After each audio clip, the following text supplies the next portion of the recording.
नए भारत की युवा आवाज़ को उठाने वाला एक खास शो न्यू इंडिया डिबेट, जिसकी यात्रा लगातार जारी है।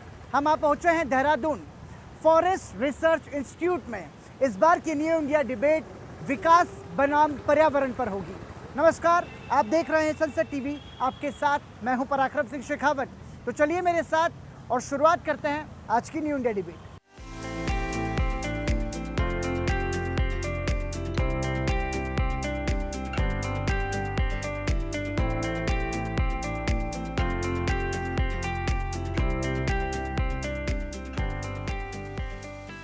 विकास एक निरंतर चलने वाली प्रक्रिया है और हर विकास के अपने सकारात्मक और नकारात्मक नतीजे होते हैं। विकास की अंधी दौड़ में गगनचुंबी इमारतें तो हमने बना ली, कंक्रीट के जंगल तो हमने खड़े कर लिए, लेकिन आने वाली पीढ़ी के भविष्य के लिए चुनौतियों के कैसे पहाड़ हम खड़े कर रहे हैं, इसका अंदाज़ा हमें नहीं है। इसलिए पर्यावरण का, हमारी वन्य संपदा का ध्यान रखा जाना बहुत ज़रूरी है। हम आप पहुँचे हैं फॉरेस्ट रिसर्च इंस्टीट्यूट देहरादून में और न्यू इंडिया डिबेट में आज बात विकास बनाम पर्यावरण पर। आप सभी का बहुत बहुत स्वागत सनसेट टीवी की तरफ से। और सबसे पहला सवाल मेरा आपसे यही है, चूँकि विकास बनाम पर्यावरण में हम ये देख रहे हैं कि विकास तो जीत रहा है लेकिन पर्यावरण हार रहा है, ऐसा क्यों है? I would like to start my answer with a famous quote by Robert Redford. He said that I think environment should be kept under the category of national security. He said that defending our own resources is like defending ourselves abroad. Otherwise, what will left to defend? Of course, development is important. As today we are in Dehradun, I will like to say about Dehradun Delhi Expressway. In the stretch of Ganeshpur to Dehradun, which is just 15 kilometers, we are cutting down 11,000 trees. Today the question is from our generation that do we really need these kind of development? ये एक बहुत अच्छा सवाल है और ये सवाल हमें सोचने पर मजबूर करता है कि हम किस तरीके के विकास की ओर अग्रसर हो रहे हैं। कोई और इस पर अपनी बात रखना चाहेगा? अगर हम करंट डेवलपमेंट फेज की बात करें, यहाँ पर एक एक्सट्रैक्टिविज्म वाली चीज़ हो रही है। मतलब डिमांड भी नेचुरल रिसोर्सेज की बहुत ज़्यादा है और उसकी सप्लाई भी शॉर्ट पड़ रही है, क्योंकि जो करंट ह्यूमन रिक्वायरमेंट है उसके हिसाब से वो ओवर यूज़ हो रही है और मिस यूज़ हो रही है।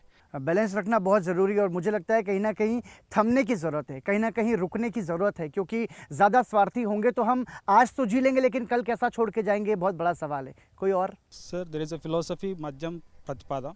Sir, here environment and development we have to balance two sides. मतलब development of maximization के लिए we are ruining our environment. So environment should be always minimized, like effects बारे में के harmful effects. So we have to go with balancing mode. Sir, जैसा आपने बोला कि हमें थमने की ज़रूरत है, उसका हमने बहुत ही बड़ा उदाहरण अभी अपना कोविड पैंडेमिक देखा था, जिसमें when all of the activities stopped for 2 years, almost 2 years, we saw a very drastic change in the environmental conditions, and especially our capital city Delhi NCR saw a drastic change, and we all can learn from that if we manage our development and we take measures accordingly, so we can of course help the environment and overcome all the problems. हमने देखा कि जब 2 साल के लिए सब कुछ बंद था तो हमने थोड़े में भी गुजारा करना सीखा और हमने उसको मैनेज किया। इसका मतलब यह है कि हम कर सकते हैं, लेकिन चूंकि हमें अब आदत नहीं है और उस वजह से हम एनवायरनमेंट को, हमारे वन्य संपदा को हम नज़रअंदाज कर देते हैं, उनको अनदेखा कर देते हैं। ऐसा है क्या? आज के टाइम में ह्यूमन की नेचर ऐसी बन चुकी है कि हमें चीज़ें जल्दी चाहिए, ग्रीडी हो चुकी है हमारा नेचर। तो चीज़ों को जल्दी अर्जित करने की लालसा की वजह से ये विकास की दर को तो बढ़ा रहे हैं, परंतु हम ये नहीं देख पा रहे कि हम प्रकृति को किस तरह नुकसान पहुंचा रहे हैं। सर, महात्मा गांधी जी का एक बहुत फेमस कोट है कि earth is enough to satisfy the needs of the humans, not for the greeds. तो मुझे ऐसा लगता है कि हमें एक इंट्रोस्पेक्शन की ज़रूरत है। हमें खुद सोचना चाहिए कि हम कैसे ऐसे ज़रियों की खोज कर सकें जिससे हम एनवायरनमेंट को सेव करते हुए डेवलपमेंट की ओर अग्रसर हो सकें, क्योंकि एनवायरनमेंट और डेवलपमेंट दोनों ही को एग्जिस्ट करना ज़रूरी है आज के समय में। तो the balance is the key word, I think. और इसी से जुड़ा हुआ सवाल है कि विकास और पर्यावरण के बीच संतुलन कैसे बनेगा? I want to state a quote that I don't want to protect the environment. I want to build a world that needs no protection. The environment doesn't need a protection because as we have seen the cleaner technologies, we can go for the sustainable development alternatives. If we talk about China, if we talk about Japan, there are many carbon footprint technologies and photo techniques that have been developed there. Even in Germany, the wind farm techniques, offshore techniques that have been developed to lack the pressure that is on the natural resources we are having. Environment doesn't need protection, कितने लोग सहमत हैं इस बात से कि awareness की ज़रूरत है, प्रोटेक्शन की ज़रूरत नहीं है? सर डेवलपमेंट प्रोजेक्ट्स जो हो रहे हैं अभी उसमें वो भी गरीबों के लिए अफोर्डेबल होना चाहिए और सस्टेनेबल भी होना चाहिए, जैसे कि विंड टर्बाइंस है और सोलर एनर्जी है जो कि रिसाइक्लेबल है. Development always should be people centric. People has to become wealthy. When people has become healthy, when people got proper education, that should be we had to consider as a development. So sir, the thing is when industrial revolution, these are coming on development, they are majorly focusing on industrialization. Sir, day by day poverty line is worsening a lot in our country. So when I have to say that poverty should be developed. Poverty line should be developed. So I believe development involves a healthy environment. Development is nothing without having nature around us, having trees around us. So it is not development against environment. I feel it is more integrated approach where we involve development with environment. मेरे हिसाब से हमारा देश जो है वो एक मार्गदर्शक बना है बाकी पूरी दुनिया के लिए, क्योंकि हम देख सकते हैं 1947 से लेके अब तक जो ट्री और फॉरेस्ट कवर है वो उतना ही % पे है. अभी 24.62 आया था and population has grown 3 times और इसके बावजूद हमारी जो फॉरेस्ट कवर है वो सेम रहा है. इंटरनेशनल सोलार अलायंस के हम फाउंडर्स हैं. हमारा 2070 तक कार्बन न्यूट्रल होने का मिशन है. 2030 तक हमें 30% इलेक्ट्रिक व्हीकल्स कन्वर्ट करनी है. So I feel we as a country are leading the world. Government के बहुत सारे पॉलिसीज़ हैं, बहुत सारे एक्ट्स हैं. We as a citizen of India we should follow those things. ऐसा नहीं है कि हम नहीं करेंगे दूसरे हमें देख के कोई भी नहीं करेगा. ऐसा सबको करना चाहिए और हमें देख के लोगों को भी सीखना चाहिए. ऐसा एटीट्यूड रहना चाहिए. अभी जो न्यू पॉलिसीज़ पॉल्यूशन टैक्सेस लगाते हैं, ग्रीन टैक्सेस लगाते हैं, तो हमारे ट्रांसपोर्ट मिनिस्टर्स का भी एक नोटिफिकेशन ये रहा है कि हम ड्राफ्ट बना रहे हैं पॉलिसीज़ को लेकर, जिसमें जो पॉल्यूटिंग एजेंसीज़ होंगी, जो पॉल्यूटिंग कंपनीज इंडस्ट्रीज़ होंगी, वो पे करेगी उनके लायबिलिटीज़ के according.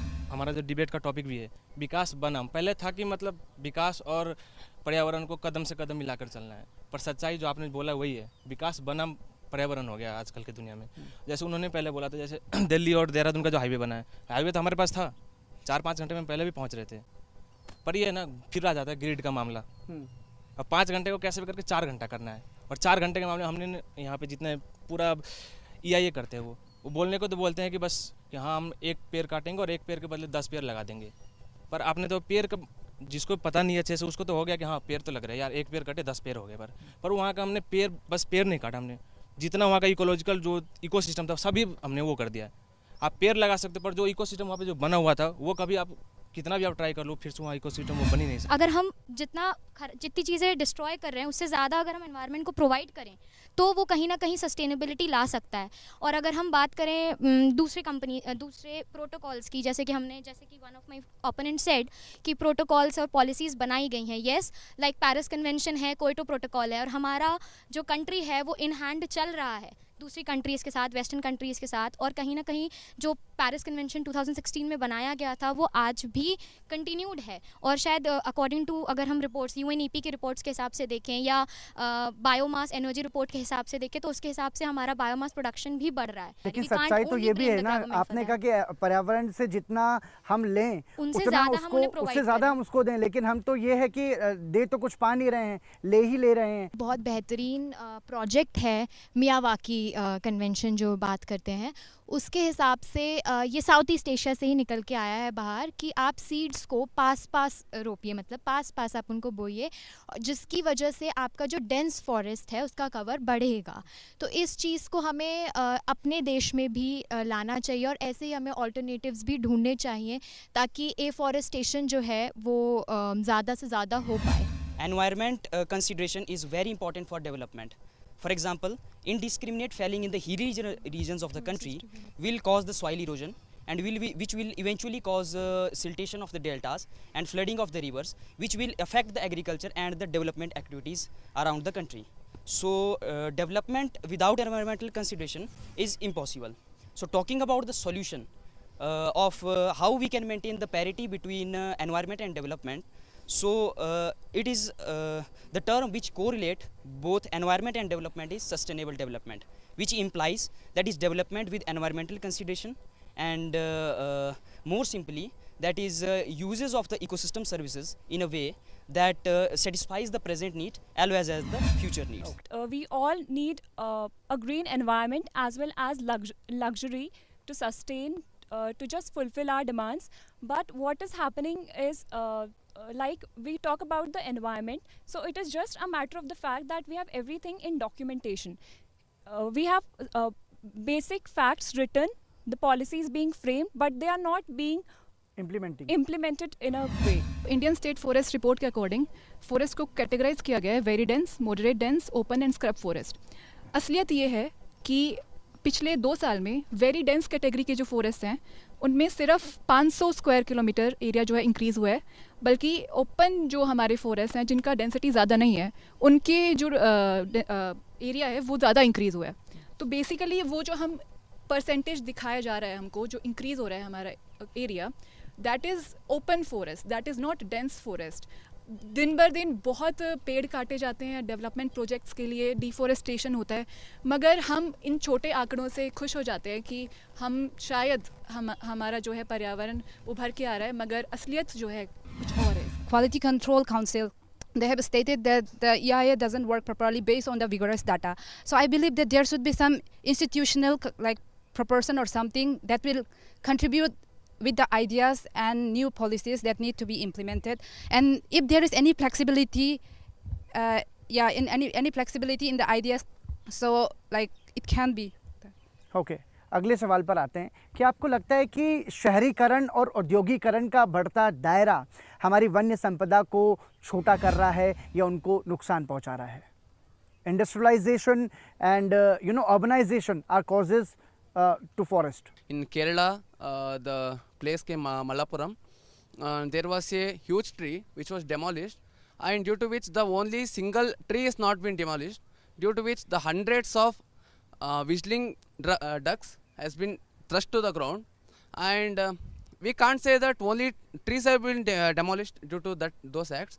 So when we see these sort of things, I think that whenever the authority make a committee in order for the development of or the urbanization is concerned, they could have involved some of the environmentalists or those who know something about the environment, so that these sort of conflicts can be reduced.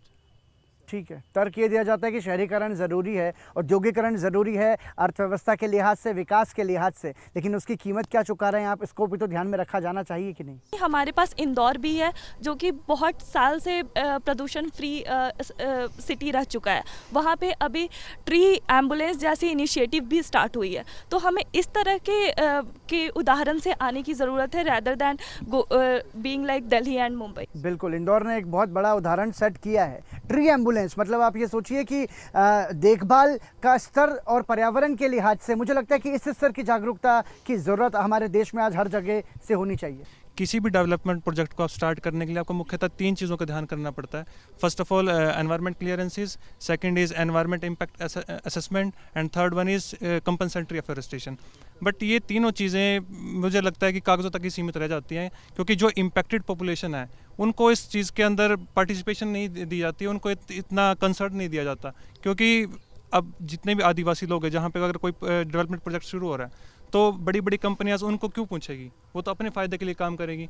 जबकि human participation किसी भी development project के लिए मतलब input होना चाहिए। Sir, urbanisation and industrialisation आज की नीड है, बट इतनी देर से हम बात कर रहे हैं कि एक पेड़ के बदले 10 पेड़, तो एक पेड़ को ग्रो होने में पता नहीं 100 साल लग जाते होंगे। आप उसको काट के अगर 10 पेड़ भी लगा रहे हैं तो क्या उन 10 पेड़ की उतनी वैल्यू जितनी वैल्यू उस एक पेड़ की थी?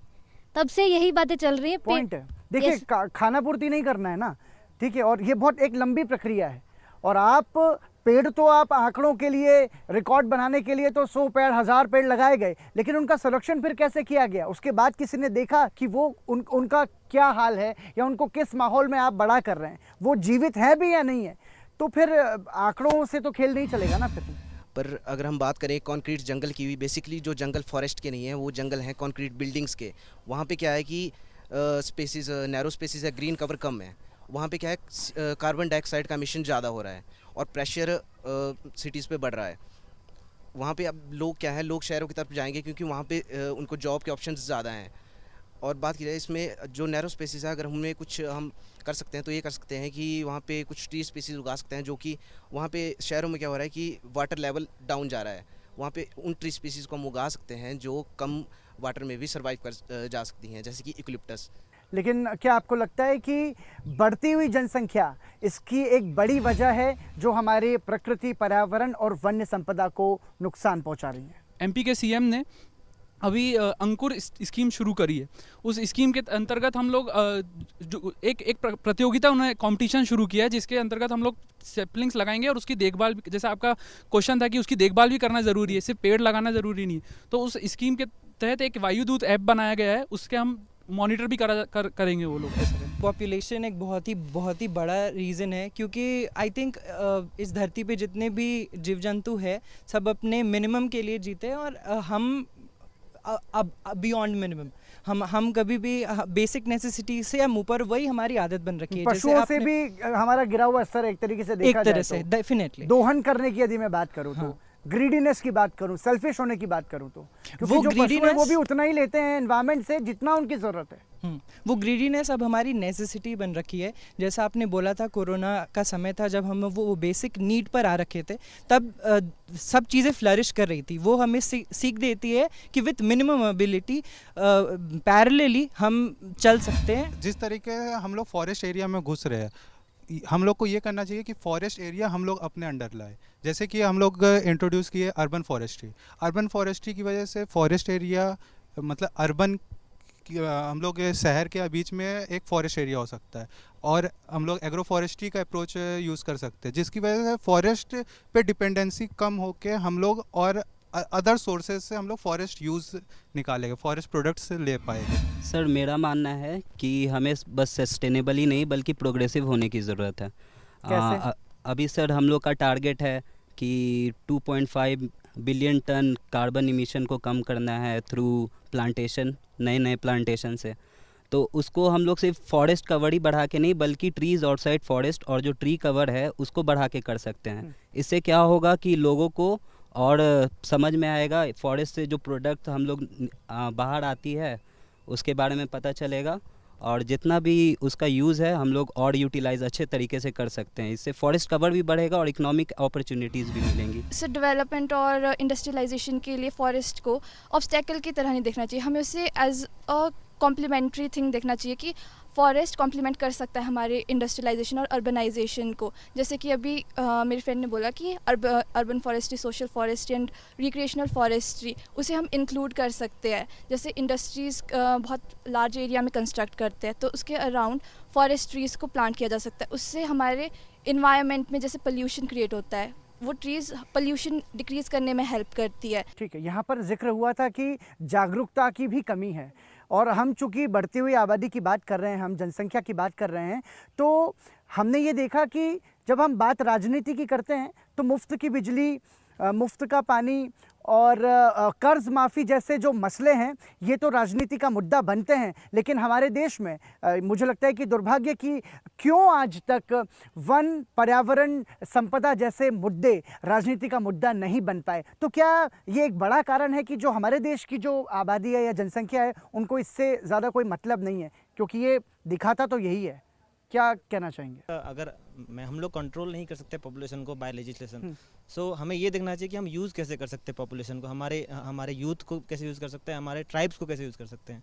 तो सबसे इम्पोर्टेंट चीज़ ये है कि हमारा कि हम इंक्लूड करें कम्युनिटीज़ को फॉरेस्ट डेवलपमेंट के लिए। फॉरेस्ट के यूज़ को हम इंडस्ट्रियलाइजेशन को ये नहीं माने कि वो ख़राब है, और इंडस्ट्रियलाइजेशन का जो पर्सपेक्टिव है वो कार्बन बेस्ड और वुड बेस्ड करे। सर जैसे आपने बोला मुफ्त बिजली, मुफ्त हमें जो मिलेगा ये मानव की वो प्रकृति है कि वो उसका ओवर एक्सप्लॉयटेशन करेगा ही करेगा। तो सर मुफ्त देने से बेटर है कि हम लोगों को थोड़ा अवेयर ज़्यादा करें। जैसे कि अब जनता है, ऑब्वियसली जनता है, लेकिन उसको मैन पावर की तरह यूज़ करेंगे तो ज़्यादा बेटर होगा। क्यों हम कार पूलिंग नहीं कर सकते, क्यों हम इलेक्ट्रिक व्हीकल्स यूज़ नहीं कर सकते? जो रिसोर्सेज हम यूज़ कर रहे हैं या जो भी कुछ मैन्युफैक्चर कर रहे हैं अपनी कंट्री में, उसके आगे एक एनवायरमेंटल कॉस्ट ऐड करना चाहिए, जिससे कि हमें ये पता चले कि कोई भी चीज़ जो हम यूज़ कर रहे हैं उसका एनवायरनमेंट पे क्या इफेक्ट है। और एक एजुकेशन सिस्टम हमारी कंट्री में होना चाहिए, जैसे कि FRI है for example, the students who are studying here they are very very like उनको बहुत ज़्यादा सेंसिटिव है एनवायरनमेंट और वाइल्ड लाइफ के अकॉर्डिंग, लेकिन ये दूसरे इंस्टीट्यूट्स में नहीं होता है। तो हम मुझे लगता है कि फॉरेस्ट्री इंस्टीट्यूट्स अपने कंट्री में और ज़्यादा बढ़ने चाहिए। जो हम NHI है वो जो पेड़ काटता है वेन्यू प्लांटेशंस में, रोड साइड प्लांटेशन में जो पेड़ कटते हैं, क्या वो पेड़ कटने के बाद उसी अर्बन एरिया में प्लांटेशन उनका होता है कि वो किसी और एरिया में प्लांट किए जाते हैं? क्योंकि अगर उनका प्लांटेशन वहाँ पर नहीं हो रहा है तो हमारा urban heat island effect increase ही हो रहा है उससे। इंडिया में इलीगल फेलिंग बहुत ज़्यादा लेवल होती है। अगर डाटा को हम पढ़ें तो अराउंड 10 मिलियन हेक्टेयर पर साल इलिसिट फेलिंग होती है। इंडियन स्टेट ऑफ फॉरेस्ट 2021 की रिपोर्ट के अकॉर्डिंग जो हमारा फॉरेस्ट का एरिया है वो अराउंड 21,000 इंक्रीज़ किया है, पर उसी के साथ वो इलिसिट फेलिंग से डिक्रीज़ भी हो रहा है। तो हमें कुछ ऐसे लॉज इम्प्लीमेंट करने की ज़रूरत है कि जिससे जो ये इलिसिट फेलिंग हो रही है इसको बहुत हद तक कम किया जा सके। एक सवाल ये है कि हमारे देश में इंफ्रास्ट्रक्चरल डेवलपमेंट बहुत ज़रूरी है, लेकिन आपको लगता है कि इंफ्रास्ट्रक्चरल डेवलपमेंट से पहले एनवायरनमेंट इम्पैक्ट असेसमेंट उसका होना चाहिए? अगर हमारी एक रिवर है सर, अगर उसकी कैरिंग कैपेसिटी से ज़्यादा उस पर डैम्स बनाए जाए तो सर उसके बहुत ज़्यादा मतलब डेविस्टेटिंग उसके रिजल्ट हमको मिलते हैं। तो उसका सर ये होना बहुत ज़्यादा ज़रूरी है। और मेन सर ये है कि अगर वो प्रॉपर चेक एंड बैलेंस पे और ग्राउंड लेवल पे अगर उसका EIA इम्प्लीमेंटेशन अच्छे से हो तो सर हमारे बहुत सारे मतलब जो हमारे रिजल्ट है सर हम उनको पहले से ही रोक सकते हैं। हम लोगों को सब चीज़ों की ज़रूरत है क्योंकि जनसंख्या इतनी बढ़ रही है कि हम लोगों को उनको बेसिक नीड्स देने पड़ेंगे। पर मेरा मानना ये है कि हम लोग हर एक इंसान को जाके अवेयर नहीं कर सकते, क्योंकि कई लोग हमारी बात को शायद ना समझ पाएँ। लेकिन मेरा मानना ये है कि जो हमारी हायर अथॉरिटीज़ हैं उन लोगों को स्ट्रिक्ट एक्शन और प्लान्स ऐसे लेने चाहिए और फिर इम्प्लीमेंटेशन ऐसा होना चाहिए कि उन लोग तक वो बात पहुंच सके, क्योंकि वो लोग मानेंगे, क्योंकि हमने हमारी हायर अथॉरिटीज़ को चूज़ किया है, उन लोगों को उस जगह पे रखा है कि वो लोग हम पे कुछ इम्प्लीमेंट कर सकते हैं और हमें उन चीज़ों को फिर फॉलो भी करना चाहिए। ओके, हमारे देश में वन संरक्षण के लिए फॉरेस्ट प्रोटेक्शन एक्ट है। आपको लगता है कि वो जो कानून है उनका सख्ती से पालन किया जाना चाहिए? क्योंकि हम देखते हैं स्मगलिंग के बहुत सारे ऐसे एग्जांपल्स हमारे सामने हैं, ऐसी घटनाएं होती हैं, करप्शन इसमें बहुत ज़्यादा होता है। तो आपको लगता है कि इस पर मार करना बहुत ज़रूरी है? ये जो स्मगलिंग है, जो मनी आ रहा है इसमें, ये सिर्फ मतलब इलीगल तरीक़ों से ट्रैफिकिंग के लिए यूज़ हो रहा है, टेररिज्म के लिए यूज़ हो रहा है, नक्सलिज्म के लिए यूज़ हो रहा है। फॉरेस्ट रिसर्च इंस्टीट्यूट कैसे कंट्रीब्यूट कर रहा है फॉरेस्ट को प्रोटेक्ट करने में? हम लोग बहुत ज़्यादा नई नई टेक्निक्स दे रहे हैं लोगों को, स्पेशली फार्मर्स को हम लोग नई नई टेक्निक्स दे रहे हैं कि ऐसा करिए, ऐसा ना करिए, इन्वायरमेंट को जिससे ज़्यादा हार्म ना हो, हम वो सारी टेक्निक्स एक्सपेरिमेंट्स कर रहे हैं, रिसर्च कर रहे हैं हमारे साइंटिस्ट यहाँ पे, जिससे कि बहुत ज़्यादा डेवलपमेंट हो और कम हार्म पहुँचे। ये एक इंडिया के अंदर प्राइम इंस्टीट्यूट है फॉरेस्ट फील्ड में सर। इसी के थ्रू ICFRI सारे इंस्टीट्यूट को फंड दे रहा है। बट सर हम लोग ये देख रहे हैं कि गवर्नमेंट कुछ जगह पे FRI को सपोर्ट नहीं कर रहे। जैसे कि हम लोग का FRI है वो भी अभी भी डीम टू यूनिवर्सिटी है, इसको यूनिवर्सिटी का दर्जा दिया जाए जिसकी वजह से और प्रमोशंस हो और नए इंस्टीट्यूट्स खुले और जगह हम लोग को प्रमोशंस। आप कुछ कहना चाहेंगे? इस जैसे इंस्टीट्यूट की वजह से पूरे देहरादून में यहाँ पे आपको एक अलग वातावरण का अनुभव होता है। तो अगर ऐसे इंस्टीट्यूट ऑल ओवर इंडिया में किसी पर्टिकुलर प्लेस पे रहेंगे तो सारे जगह पे एक अलग अलग माइक्रो इन्वायरमेंट का डेवलपमेंट होगा, जिसकी वजह से वहाँ का टेम्परेचर कंट्रोल होने में या फिर लोगों के रिक्रिएशनल एक्टिविटी के लिए जो इन्वायरमेंट को भी साथ साथ अपलिफ्ट करेगा, उसके लिए अच्छा होगा। ठीक है, जो पेड़ काटा तो काटा, that what's done is done. So what we can do is like preserve करना पड़ेगा। जैसा सस्टेनेबल यूज़ के लिए हम उसका लाइफ बढ़ाने पड़ेगा, जैसा ड्यूरेबिलिटी बढ़ाने पड़ेगा। So here in the forest food products हम क्या कर रहे हैं कि हम like FRI is trying to research और मेक न्यू प्रिजर्वेटिव्स। जैसा अभी रिसेंटली जिबोक बनाया, like it's like truly from FRI। So अभी इंडस्ट्रीज में they will use this stuff. So we try to increase the durability by saying that. And जो invasive species है, जैसा हम पता है बाहर से आया, जैसा अभी it's like polluting our environment, जैसा लैंटाना कैमेरा जैसा weed है. So we are here in FRI, we are trying to make it into particle board. So उसको like crush करके we are making a new furniture. It's a new innovative things we are doing. We are trying to do here in FRI, and nanotechnology is one of the promising thing like we are right now we are doing in FRI. Protection of plant species. So FRI is working for the protection of endangered species which are at the verge of getting extinct.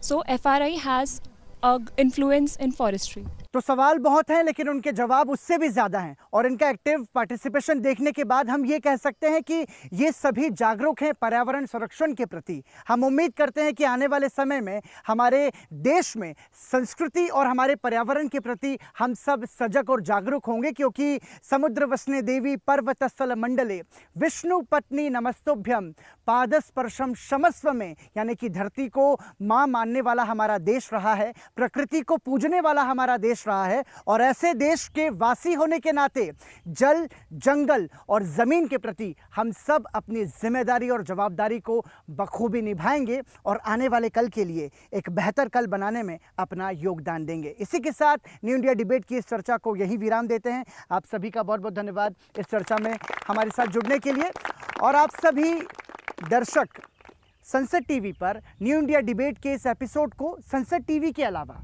हमारे YouTube channel पर भी देख सकते हैं। इसी के साथ मुझे और मेरी पूरी टीम को दीजिए इजाज़त।